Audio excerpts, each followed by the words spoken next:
عقیدت کی آبرو رکھنا، الہی میری عقیدت کی آبرو رکھنا کہ تیرے نام سے آغاز کر رہا ہوں میں، تیرے نام سے آغاز کر رہا ہوں میں۔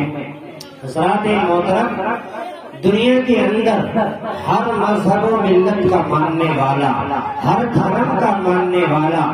اس بات کی سعی اور کوشش کرتا ہے کہ اپنے دھرم کے اعتبار سے، اپنے ملت کے اعتبار سے اپنے کسی بھی طرح کی مجلس کا آغاز اور افتتاح کیا جائے۔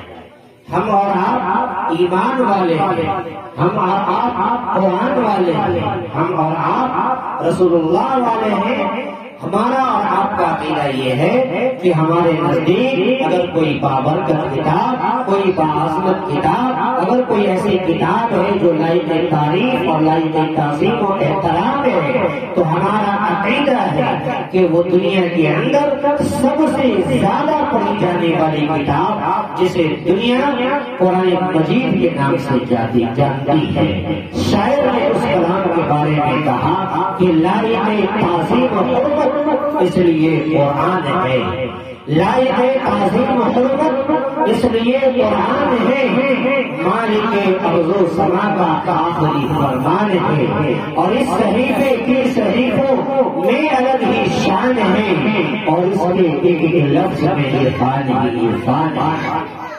کیوں؟ اس لیے کہ کلام اللہ سارے کلاموں کا صدر ہے، اور صدر کا مقام سب سے آگے ہوتا ہے۔ اس کی ہر آیت، ہر سورت خاص خصوصیت رکھتی ہے، جس سے بھی آغاز پروگرام، آغاز اجلاس، آغاز جلسہ اور آغاز میلاد کیا جائے، یقیناً اس کے اندر اللہ تبارک و تعالیٰ کی برکت حاصل ہوتی ہے، اور اللہ تبارک و تعالیٰ ایسی مجلس کے اندر اور ایسی مجلس کو نورانی اور بابر بناتا ہے، کیونکہ کلام اللہ نے کہہ دیا ذالک الکتاب لا ریب فیہ، کہ یہ وہ کتاب ہے جس کے اندر کوئی شک و شبہ کی گنجائش نہیں ہے، یہ وہ کتاب ہے جس کے بارے میں اللہ رب العزت نے فرمایا لا یأتیہ الباطل من بین یدیہ ولا من خلفہ تنزیل من حکیم حمید، کہ یہ وہ کتاب ہے جس کے اندر نہ دائیں سے نہ بائیں سے نہ آگے سے نہ پیچھے سے نہ اوپر سے نہ نیچے سے کبھی بھی کسی بھی حال میں باطل چیزوں کا دخول نہیں ہو سکتا۔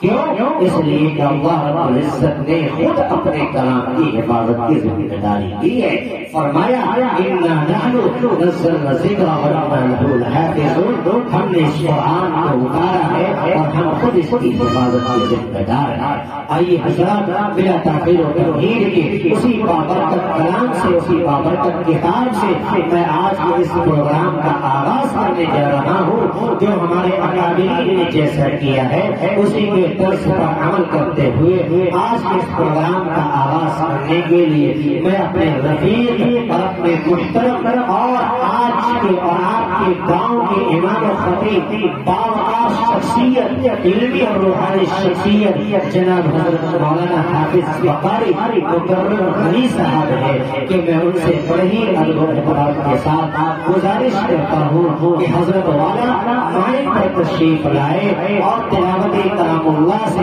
آج کی اس محفل کا آغاز فرمائے۔ اس شعر کے ساتھ تلاوت کلام اللہ سے آغاز ہو محفل کا، قرآن کی تلاوت سے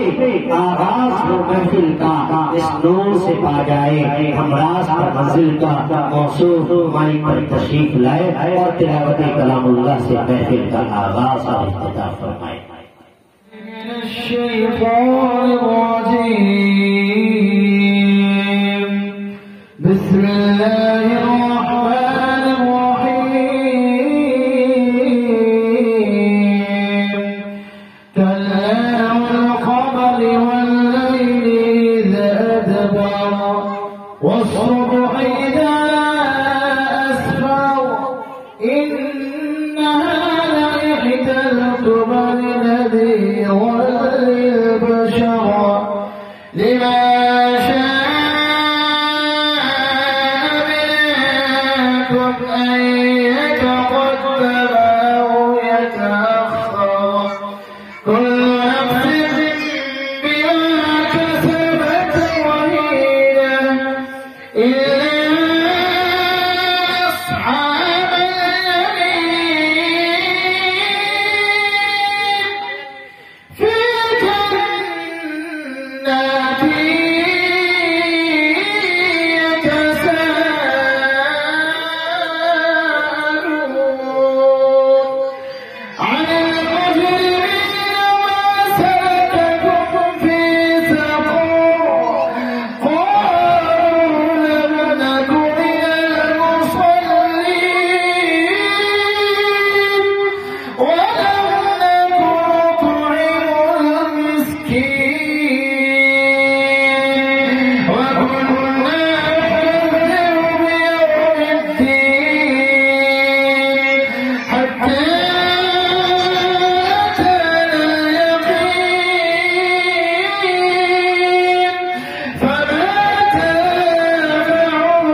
شفاعة